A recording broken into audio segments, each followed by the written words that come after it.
and welcome to official YouTube channel of Harda Degree College. Today we are going to study an important topic known as recombinant DNA technology. What is recombinant DNA technology? Recombinant. The words itself says that a combination of two things. What are those two things? DNA. So we can say recombinant DNA technology या rDNA technology भी हम इसे बोल सकते हैं. Definition पे आते हैं. DNA that has been created artificially. ऐसा डीएनए जो आर्टिफिशियली क्रिएट किया गया है, not naturally. DNA from two or more sources is incorporated into a single recombinant molecule. दो या दो से ज़्यादा सोर्सेज से कुछ ना कुछ एक सेगमेंट लिया गया है और उसको एक डीएनए में इनकॉर्पोरेट किया गया है, तो वो होता है recombinant DNA technology. Recombinant DNA is a form of artificial DNA. Recombinant DNA क्या होता है? एक आर्टिफिशियली डीएनए का फॉर्म होता है that is created by combining two or more sequences. How it is created? It is created by combining two or more sequences. Sequences किस चीज़ के? तो जीन्स जो होती हैं. What are genes? Small segments of DNA को हम बोलते हैं जीन्स, और इन जीनों को हम कंबाइन करके एक नया सेगमेंट, एक नया डीएनए फॉर्म कर सकते हैं, एंड उस डीएनए को हम बोलते हैं recombinant DNA. Okay, then restriction enzymes and DNA ligase. What are restriction enzyme and DNA ligase? Restriction enzymes कुछ एंजाइम्स होती हैं जिनको हम मॉलिक्यूलर सीजर्स के नाम से भी जानते हैं. What are molecular scissors? तो ये ऐसी सीजर्स हैं जो किसी भी डीएनए के सेगमेंट को पर्टिकुलर साइट पर जहां हम चाहते हैं वहां पर कट कर सकती हैं. ठीक है. रेस्ट्रिक्शन एंजाइम्स, इनको हम restriction endonuclease and restriction exonuclease के नाम से जानते हैं. Then DNA ligase. लाइगेज का काम होता है लाइगेशन करना या जोड़ना. तो ये जो एंजाइम्स हैं वो रिकॉम्बिनेंट डीएनए टेक्नोलॉजी में मेजर रोल प्ले करती हैं. Restriction enzymes and DNA ligase are the two principal tools first used by Paul Berg in 1972, employed to alter DNA. DNA में चेंजेस लाने के लिए सबसे पहले 1972 में पॉल बर्ग नामक साइंटिस्ट ने इसका यूज किया था. Then methods by which recombinant DNA are made.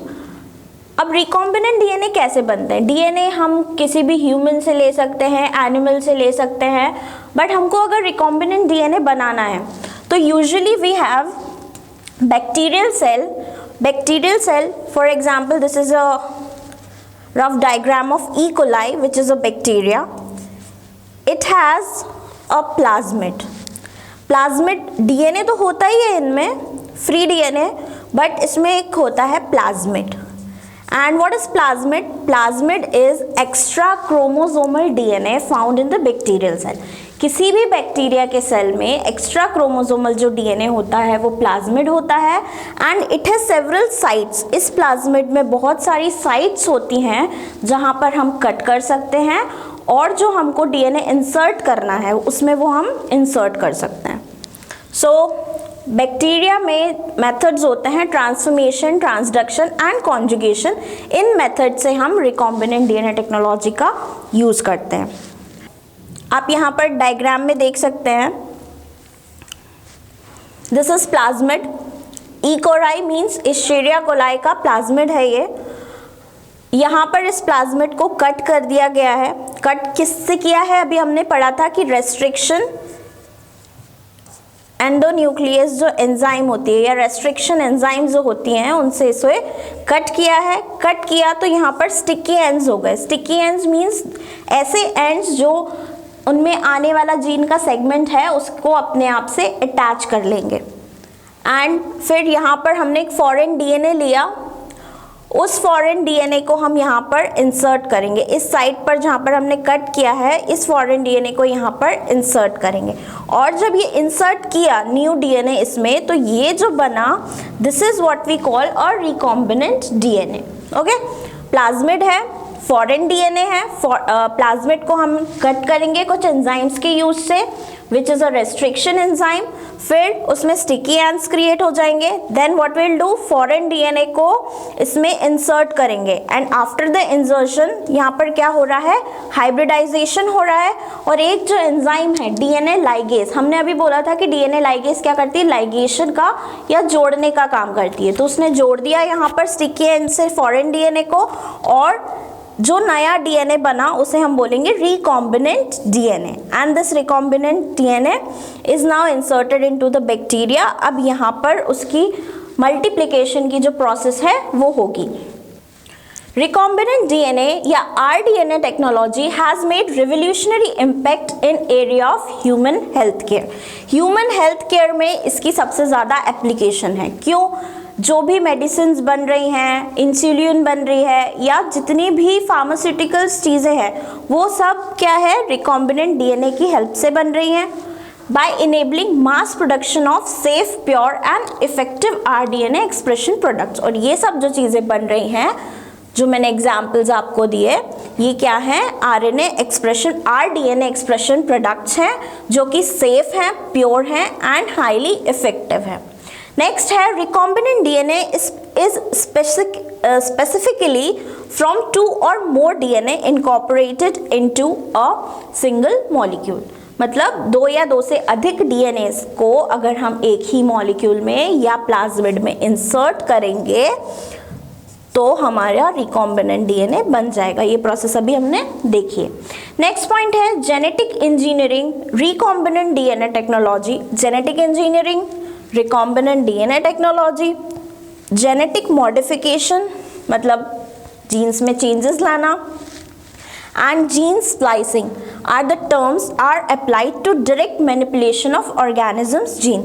किसी भी ऑर्गेनिज्म की जीन को मैनिपुलेट करने के लिए ये जो टर्म्स मैंने आपको बताई ये इफेक्टिव हैं और इनको हम एप्लीकेबल उनमें मानते हैं। Next, the development of these new technology have resulted into production of large amount of biochemically product। जो लार्ज अमाउंट में बायोकेमिकल प्रोडक्ट्स होते हैं वो रिकॉम्बिनेंट डीएनए टेक्नोलॉजी के थ्रू प्रोड्यूस हुए हैं।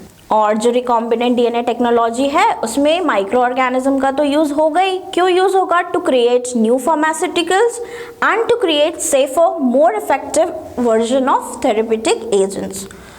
नेक्स्ट पॉइंट पे आते हैं, production of unique DNA molecule by joining together.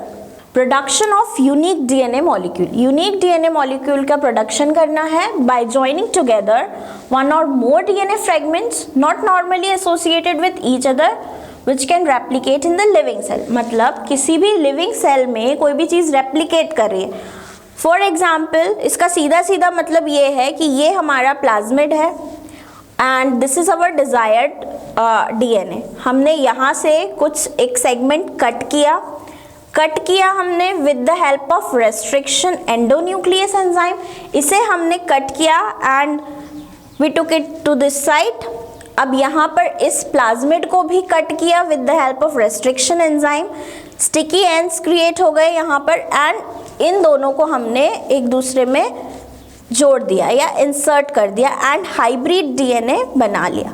This hybrid is known as rDNA and इसको हमने एक बार फॉर्म कर लिया है। अब हम इसका क्या कर सकते हैं, मल्टीप्लिकेशन कर सकते हैं और जब हम इसका मल्टीप्लिकेशन करेंगे तो we will get this in large amount और फिर इसको हम हमारा जो भी फार्मास्यूटिकल इंडस्ट्री है या अदर यूजेस के लिए हम इसको यूज़ कर सकते हैं। यूजुअली जीन थेरेपी में भी हम रिकॉम्बिनेंट डीएनए टेक्नोलॉजी का यूज़ करते हैं। And then next point is recombinant DNA is also called chimeric DNA. ठीक है, इससे भी ये भी लिखा हुआ आ सकता है एक्सप्लेन काइमेरिक डीएनए, तो वो ही क्या होता है, रिकॉम्बिनेंट डीएनए होता है। And now 3 different methods of DNA recombination. DNA recombination के 3 अलग अलग मेथड्स क्या क्या हैं? तो first is transformation, next is non bacterial transformation and next is phase induction. Phase आपने देखा होगा इस तरीके का होता है, इसके इंडक्शन से भी हम रिकॉम्बिनेंट डीएनए टेक्नोलॉजी यूज़ कर सकते हैं। Next, role of enzymes in rDNA technology. अब कुछ एंजाइम्स हैं जिनका रोल है rDNA टेक्नोलॉजी में। तो first is restriction endonuclease, restriction endonuclease है पहली एंजाइम। रेस्ट्रिक्शन एंडोन्यूक्लियस जो होती है cleaves DNA specific base sequence, किसी भी डीएनए को स्पेसिफिक बेस सीक्वेंस पे क्लीव करती है। क्लीव करती है मतलब कट करती है। नेक्स्ट है डीएनए लाइगेज। लाइगेज का क्या काम है? बाइंड करना या जोड़ना, जैसे अभी मैंने आपको बताया। तो it binds to DNA molecules और fragments. Next is DNA polymerase. अब डीएनए पॉलीमरेज का क्या काम है? Fills single stranded gaps in duplex DNA. Single stranded gaps जो होते हैं इस ड्यूप्लेक्स डीएनए में, उनको फिल करती है by step by wise addition of nucleotides to 3 degree end. 3 degree end पे स्टेप वाइज क्या करती है? न्यूक्लियोटाइड्स का एडिशन करती है। What are nucleotides? तो आपने पढ़ा होगा प्यूरिन्स एंड पायरिमिडीन्स जो होते हैं वो न्यूक्लियोटाइड होते हैं। यूजुअली हम इनको बोलते हैं adenine, guanine, thymine and cytosine. So these are nucleotides. Next is reverse transcriptase. Reverse transcriptase enzyme का क्या काम है? तो makes a DNA polymer of an RNA polymer. जो RNA polymer वहाँ पर present होता है उसका ये क्या करती है? DNA polymer बनाती है. Next is polynucleotide kinase. Polynucleotide kinase है next. It adds a phosphate to 5 degree OH end. 5 degree OH and पर क्या करती है? फॉस्फेट को ऐड करती है ये of a polynucleotide to label it और परमिट लाइगेशन। लाइगेशन को परमिट करती है। जो डीएनए लाइगेस वर्क करती है तो वहाँ पर ये वाली एंजाइम भी यूज होती है। Then next is alkaline phosphatase. What does alkaline phosphatase do? It removes terminal phosphates from 5 degree and 3 degree ends. जो टर्मिनल पोजीशन पे जो फॉस्फेट्स होते हैं उनको ये रिमूव करती है। So some steps of recombinant DNA technology are. Recombinant या rDNA टेक्नोलॉजी में सबसे पहले क्या पॉइंट आएगा? Isolation of a gene of interest. Gene of interest का आइसोलेशन मतलब जिस जीन को हमको कंबाइन करना है उसको हम आइसोलेट करेंगे। कहाँ से आइसोलेट करेंगे? डिजायर्ड डीएनए सेगमेंट से। जिस डीएनए सेगमेंट से हमें चाहिए है वहाँ से हम इसे ले लेंगे। Then what is gene of interest? What is gene? तो gene is segment of DNA. DNA के सेगमेंट को हम जीन बोलते हैं। Then second point is preparation of vector DNA and DNA to be cloned. अब हमें क्या करना है? वेक्टर डीएनए बनाना है। वेक्टर डीएनए वही प्लाज्मिड की हेल्प से जो हमने बनाया था, that is vector DNA. Then insertion of gene to the vector molecule and ligation. अब उस वेक्टर मॉलिक्यूल में, वेक्टर मॉलिक्यूल मतलब हमने जो प्लाज्मिड लिया था उसे ही हम वेक्टर मॉलिक्यूल बोल रहे हैं। तो उस वेक्टर मॉलिक्यूल में हमको उसको क्या करना है? इंसर्शन करना है, इंसर्ट करना है एंड लाइगेट करना है, लाइगेशन की प्रोसेस करनी है। Next is introduction of vector DNA into appropriate host cell. अभी जो मैंने आपको समझाया था उसमें मैंने अप्रोप्रिएट होस्ट सेल क्या लिया था? एक बैक्टीरिया का सेल लिया था and after that I have inserted that recombinant DNA into bacterial cell for its multiplication. Then after introduction, after insertion I have introduced it into the appropriate host cell. Then what happened? Amplification of recombinant DNA molecule in the host cell. Amplification is what we call multiplication. तो उस cell में इसका क्या हो जाएगा? Multiplication हो जाएगा। तो these are the steps of recombinant DNA technology. Next हम बात कर लें एडवांटेजेस क्या हैं इसके। So it provide substantial quantity, किसी भी चीज़ की रिक्वायर्ड या सब्सटेंशियल क्वांटिटी ये हमको प्रोवाइड करता है। Next is no need for natural और ऑर्गेनिक फैक्टर्स। इसमें हमें किसी चीज़ की ज़रूरत ऐसी नहीं होती है। We need a desired DNA and a plasmid और अ वेक्टर मॉलिक्यूल जिसमें हम इसको एक रिकॉम्बिनेंट रिकम्बाइन कर सके। Next is no need for natural और ऑर्गेनिक फैक्टर्स, अनलिमिटेड यूटिलाइजेशन, कहीं भी हम इसको यूटिलाइज कर सकते हैं। It is a cheap method. Next is resistant to natural inhibitors. ये जो प्रोसेस है नेचुरल इनहिबिटर्स से रेजिस्टेंट होती है, मतलब हम इन विट्रो कंडीशंस में इसको कर सकते हैं और बाहर का जो एटमॉस्फेयर है वो उसको कहीं ना कहीं अफेक्ट नहीं करता है क्योंकि इट इज़ कम्प्लीटली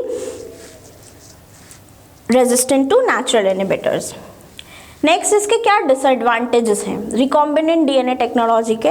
डिसएडवांटेजेस की हम बात करें तो commercialised and become big source of income for businessman. बड़े बड़े जो बिजनेसमैन हैं उनके लिए बहुत ज़्यादा सोर्स बन गया इनकम का, क्योंकि कोई भी प्रोडक्ट्स, डिजायर्ड प्रोडक्ट्स हम इससे प्रोड्यूस कर सकते हैं। Next is effects natural immune system of the body. कुछ ना कुछ साइड इफेक्ट तो ज़रूर होंगे, कुछ चीज़ें बनेंगी, मेडिसिन हैं तो वो हेल्पफुल हैं, पर इनसे हार्मफुल मेडिसिन भी तो बना सकता है कोई। Next is can destroy natural ecosystem and relies on organic cycle. मतलब नेचुरल इकोसिस्टम को भी ये नुकसान पहुंचा सकता है। Next is prone to cause mutation that could have harmful effects. अब कुछ मेडिसिन जैसे ले लेते हैं और उनके साइड इफेक्ट्स हो जाते हैं बॉडी में, तो वो साइड इफेक्ट्स क्यों होते हैं? These are because of mutation. मतलब उनकी जो जीन्स हैं उनमें क्या होता है, ऑल्टरेशन हो जाता है। Next is major international concern.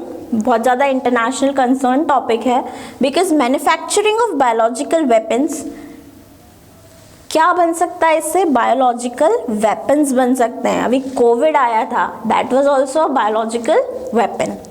Such as botulism and anthrax. Botulism, anthrax ये भी क्या थे? कुछ डिजीजेस थे जो ह्यूमन्स को टारगेट किए थे। Next is concern of creating super human race. अब सुपर ह्यूमन जो बनाने की रेस चल रही है नाउअडेज कि हम सुपर ह्यूमन बनाएंगे, तो वो भी किस चीज़ से पॉसिबल है? रिकॉम्बिनेंट डीएनए टेक्नोलॉजी से पॉसिबल है। तो recombinant DNA technology genetic engineering का पार्ट है and it is very important topic for exams. Okay, thank you.